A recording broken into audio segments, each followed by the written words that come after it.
लोकतंत्र को अगर बचाना है तो हम सब लोग मिलके लड़ना होगा और इस लड़ाई के लिए सभी लोग तैयार हैं। इंडिया गठबंधन का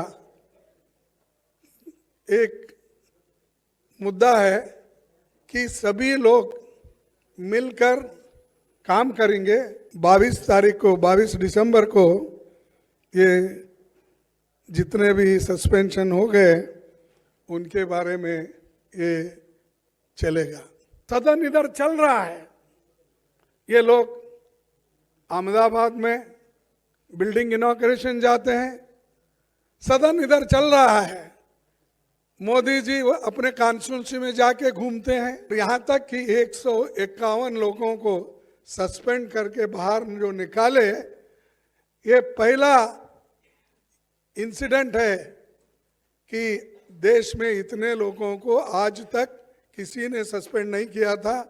आज हमारी चौथी मीटिंग यहाँ पर दिल्ली में हुई और लोगों के हित में सब मिलके किस ढंग से अपने को एजिटेशन करना है या जो भी इश्यूज है उसको उठाना है।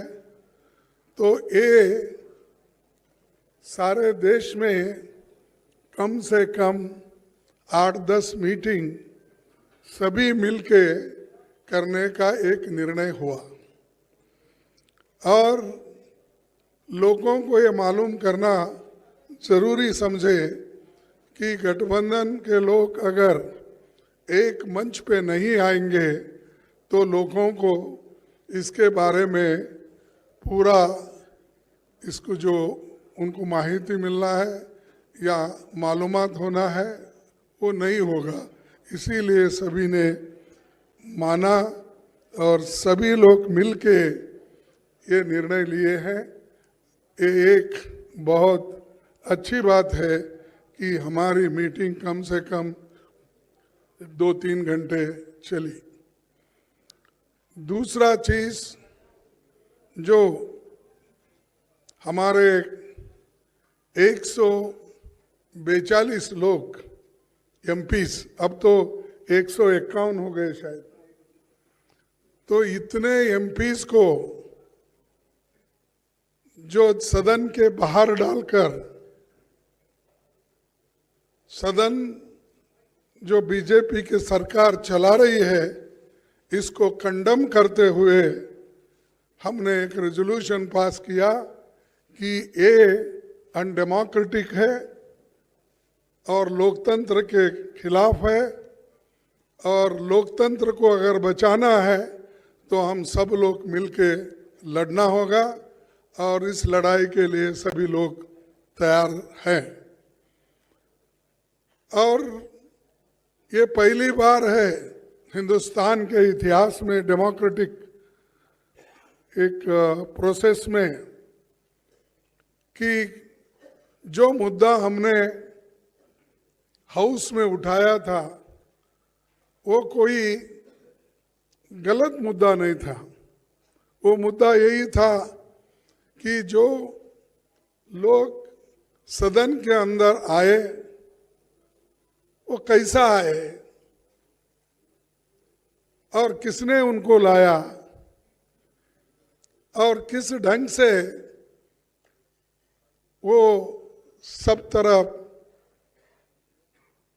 जाके स्लोगन दिए, सभी किए, लेकिन उनके जो मुद्दे थे वो लोकसभा में उन्होंने अपने आवाज से उठाया था, लेकिन उन्होंने नहीं माना।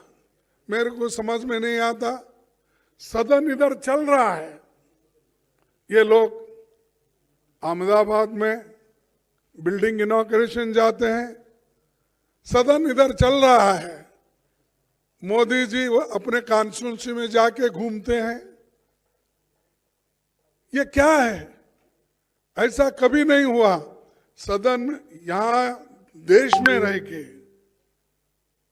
और सभी तरफ अपने भाषण देने लगे, लेकिन पार्लियामेंट में क्यों नहीं आए? लोकसभा और राज्यसभा में क्यों नहीं आए?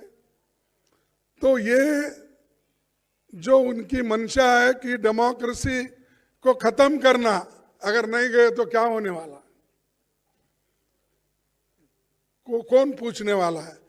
और यहां तक कि 151 लोगों को सस्पेंड करके बाहर जो निकाले, ये पहला इंसिडेंट है कि देश में इतने लोगों को आज तक किसी ने सस्पेंड नहीं किया था, लिए लगाए।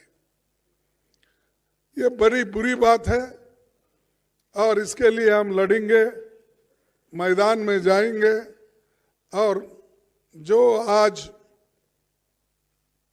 प्राइम मिनिस्टर और होम मिनिस्टर समझ रहे हैं कि हमारे सिवाय हिंदुस्तान में और कोई भी नहीं, हम ही हुकूमत करने के लायक है, ये उनका समझ है। इस समझ को खत्म करने के लिए हम सब एक हुए हैं। एक होकर ये आज बहुत निर्णय लिए हैं।